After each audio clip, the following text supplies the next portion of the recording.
ایک ہے اللہ تعالیٰ کا راضی ہونا، وہ بھی بڑا ضروری ہے، اور ایک ہے بندے کا راضی ہونا، وہ بھی بڑا ہی ضروری ہے۔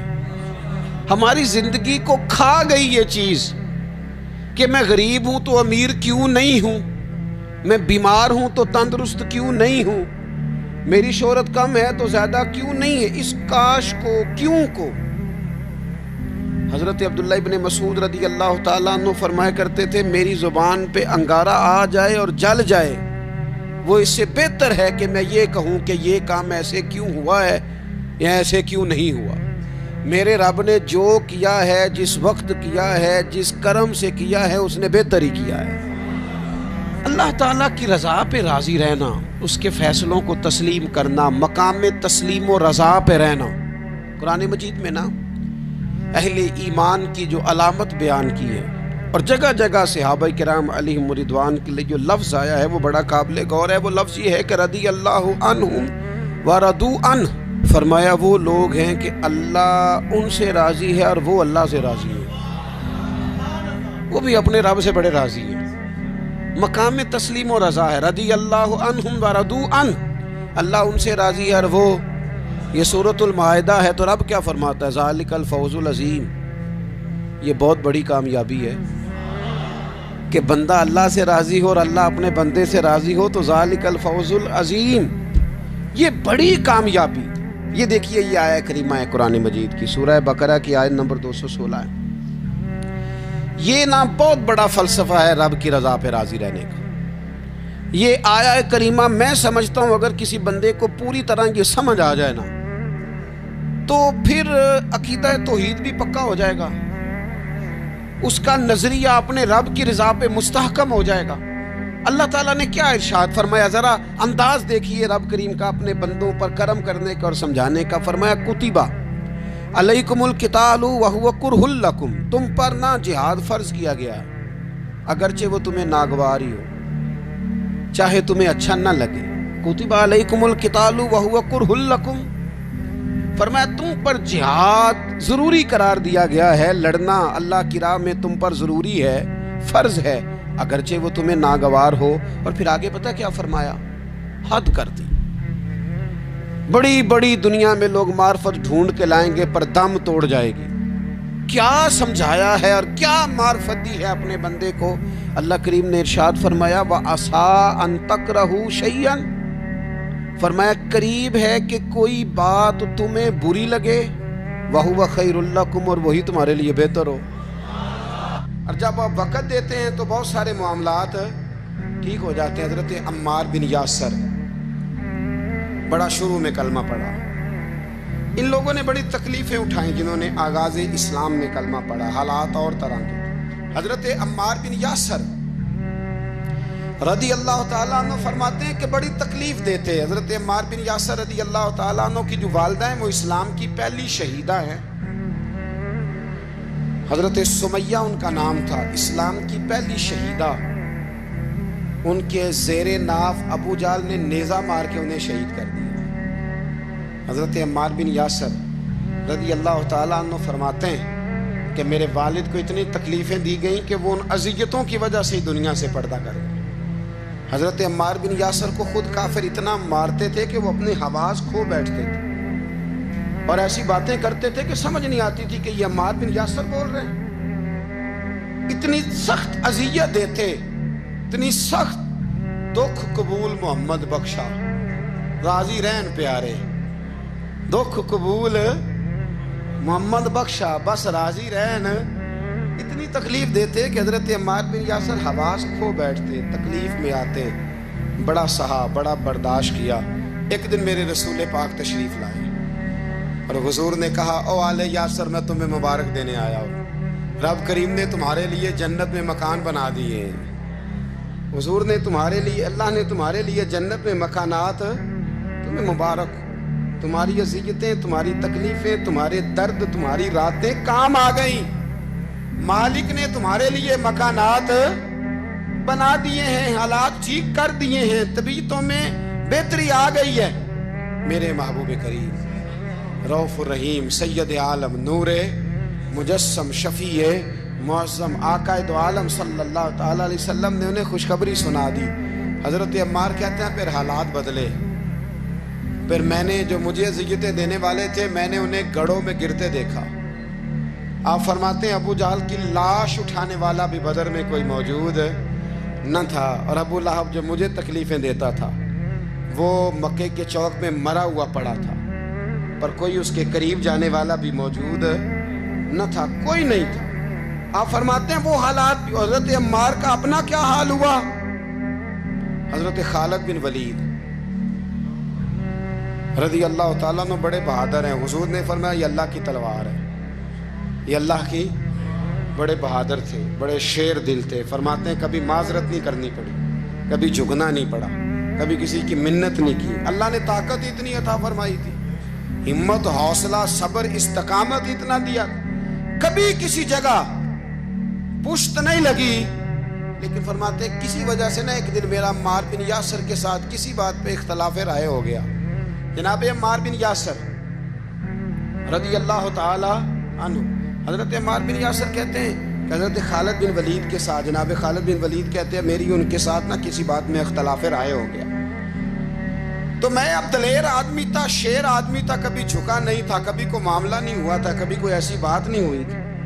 آپ فرماتے ہیں جب رائے کا اختلاف ہو گیا نا، بات ذرا آگے بڑھ گئی تو نبی کریم صلی اللہ علیہ وسلم تک بات پہنچی، تو میرا یہ خیال تھا کہ حضور میری بھی سنیں گے، عمار بن یاسر کی بھی سنیں گے، پھر حضور کوئی فیصلہ کریں گے، پر قربان جاؤں وقت بدل گیا ہے نا، اب بہت بڑے چودھری ہیں، بڑے سردار ہیں، بڑے سپہ سالار ہیں حضرت خالد بن ولید، پر وقت بدل گیا۔ تو حضرت خالد بن ولید کہتے ہیں جب میں نے نبی کریم کی بارگاہ میں بات عرض کی، حضور تک بات پہنچی، تو میرے مصطفیٰ نے موٹی سی بات ارشاد فرمائی۔ رسول کریم فرمانے لگے بھئی بات مختصر سی ہے، جس نے عمار کو راضی کر لیا اس نے مجھے راضی کر لیا، اور جس نے اسے ناراض کیا اس نے مجھے ناراض کیا۔ فرماتے ہیں بس میری قیمت پڑ گئی، میرا قد اونچا ہو گیا۔ حضرت خالد بن ولید کہتے ہیں میں نے بھی کہا اب بات کیا کرنی ہے، اب تو گزارش ہی کرنی ہے، اب مدعا کیا سنانا ہے، اب تو بات کرنی ہے۔ فرماتے میں آگے بڑھا، اور جیسے بھی ہوا میں نے حضرت عمار بن یاسر کو راضی کیا۔ حضرت عمار کہتے ہیں ایک وقت وہ تھا اور ایک وقت یہ ہے، جب دونوں وقتوں کو دیکھتا ہوں تو کہتا ہوں الحمدللہ رب العالمین۔ یہ ساری تعریفیں اس رب کے لیے ہیں جو تمام جہانوں کو پالنے والا۔ وقت دیں معاملات کو، ٹائم دیں۔ آپ دیکھیں اللہ تبارک و تعالیٰ بڑا کریم ہے، وقت کے ساتھ جب چیزیں تبدیل ہوتی ہیں اپنے ٹائم کے۔ حضرت بلال حبشی رضی اللہ تعالیٰ، بڑا مشکل نہیں، اکیلا آدمی، غریب آدمی، مکے کے سارے سرداروں کے قابو آ گیا۔ حضرت حسان کہتے ہیں میں نے خود اپنی آنکھوں سے دیکھا، حضرت بلال کے گلے میں رسی ڈال کے بچے کھینچا کرتے تھے۔ یار خاصا مشکل کام نہیں۔ امیہ بن خلف ڈنڈوں سے مارتا ہے، آپ کے ہاتھ اور پیر چارپائی کے نیچے رکھ کے تو اوپر بیٹھے رہتے بڑی بڑی دیر، بڑی تکلیف نہیں، بڑی اذیت نہیں۔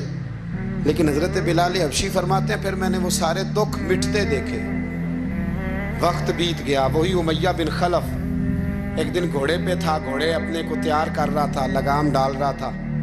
حضور علیہ السلام گزرے تو فرمایا کیا کر رہے ہو؟ کہنے لگے اس گھوڑے پر بیٹھ کے آپ کو شہید کروں گا۔ تو حضور فرمانے لگے تیاری کر لے، تجھے قتل میں نہیں کرنا ہے۔ پھر جنگ کے موقع پہ نا ہلکی سی خراش لگائی رسول پاک نے اسے، یہاں گلے پہ، تڑپتا تھا، روتا تھا، سسکتا تھا۔ لوگ کہتے تھے امیہ کیا ہو گیا، اتنا سیانہ بندہ یہ کیا کرتا ہے؟ تو کہنے لگا تمہیں پتہ نہیں مجھے تکلیف کتنی ہے، ضرب تو چھوٹی ہے پر تمہیں پتہ نہیں لگائی کس نے ہے تو چھوٹی پر تمہیں خبر نہیں کہ لگائی کس نے ہے، کس نے یہ ضرب لگا دی ہے۔ پھر تڑپ کر سسک کر مرا۔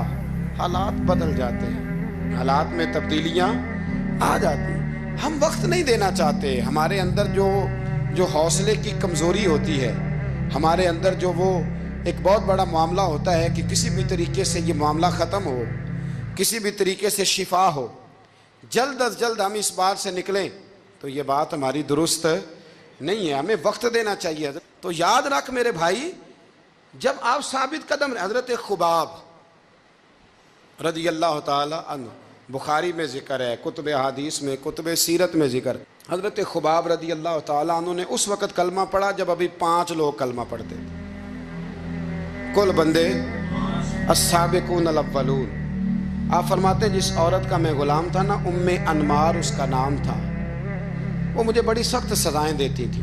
آپ لوہار کا کام کرتے تھے، سلاخیں، آپ کو پتہ ہے لوہار سلاخ رکھتا ہے پہلے آگ میں بھٹی میں، پھر وہ جب پوری طرح تپتی ہے پھر کچھ بنتا ہے، لوہار کا کام کرتے تھے۔ آپ فرماتے ہیں ام انمار میرے ساتھ یہ کرتی کہ مجھے سخت اذیت دیتی، کلمہ چھوڑنے پر مجبور کرتی۔ ایک دفعہ تو ایسے ہوا کہ اس نے کافروں کی ڈیوٹی لگائی، میں گلی سے گزر رہا تھا، مجھے نہیں پتا تھا ان کی پہلے سے تیاری ہے، انہوں نے کوئلے جلا کے رکھے ہوئے تھے، مجھے پکڑا، میرا کرتا زبردستی اتارا، کوئلوں پہ لٹا دیا اور میرے وجود پر وزنی پتھر رکھ دیے۔ فرماتے ہیں میری چربی پگھلی تو کوئلے بجھے۔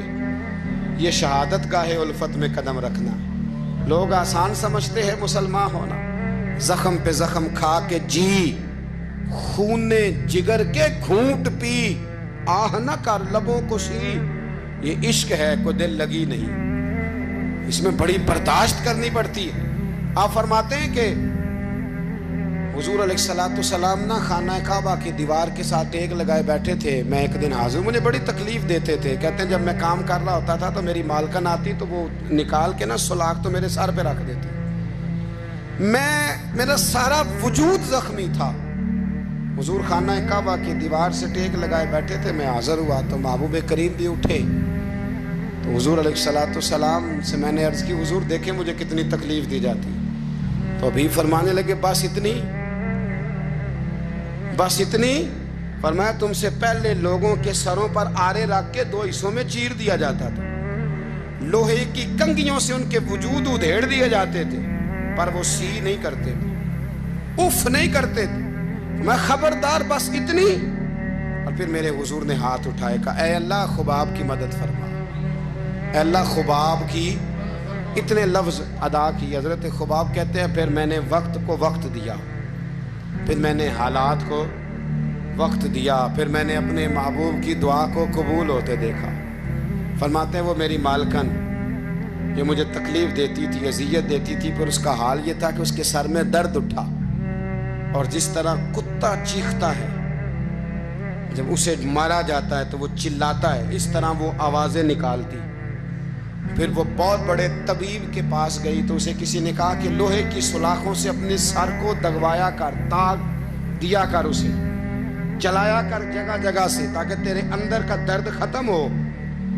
تو آپ فرماتے ہیں پھر لوگوں میں نے صبر اور استقامت کا رزلٹ دیکھا کہ وہ جو مجھے بطور سزا میرے سر پہ سلاخیں رکھتی تھی، پھر وہ بطور دوائی منگانے لگی، میں سلاخ گرم کر کے لاتا اس کے سر پہ رکھتا، فرماتے ہیں پھر اسے سکون ہوتا، پھر وہ تڑپتی، اور چونکہ مجھے تو وقت یاد تھا نا، کہتے ہیں لیکن میں مصطفیٰ کریم کا کلمہ پڑھتا تھا، میں نے کبھی دوبارہ پلٹ کر اسے یہ بات یاد نہ کرائی۔ آپ وقت دیں، ماحول کو ٹائم دیں، آپ دیکھیں، ہاں یہ ضرور دیکھ لیں کہ آپ کے ضمیر کے اندر کوئی ایسی بات تو نہیں، کوئی ایسا معاملہ تو نہیں کہ جہاں آپ غلط ہیں، اور اگر ایسا نہیں پھر آپ وقت دیں آنے والے اسباب کو۔ ہم نہ بڑی جلدی ہے، ہمیں دعا کرائی ہے تو آج شام تک مسئلہ ٹھیک ہونا چاہیے، دعائی کھائی ہے تو طبیعت شام تک ٹھیک ہونی چاہیے، اگر ہم راہ حق کے مسافر ہیں تو شام کو ہمیں قرب الہی مل چکا ہو، حضور کی بارگاہ کے ہم حضوری ہو چکے ہیں، ایسا نہیں ہے۔ آپ وقت دیں، سفر کو جاری رکھیں، تسلسل کے ساتھ سفر کریں، سفر کے لیے جتنے اسباب کی ضرورت ہے وہ سارے اکٹھے کریں، محنت پوری کریں، جد و جہد پوری کریں، ہمت پوری کریں، لیکن پھر نتیجہ اپنے رب کریم پہ چھوڑ دیں، پھر رزلٹ اپنے اللہ۔ کئی دفعہ ہماری چاہت اور ہوتی ہے اور اللہ کی حکمت اور ہو، تو اللہ کی حکمتوں پر بہت ساری چیزوں کو چھوڑیں۔ دعا کرتا ہوں اللہ کے حضور اللہ ہمیں سمجھنے کی توفیق عطا فرمائے۔ آخر دعوانا الحمدللہ۔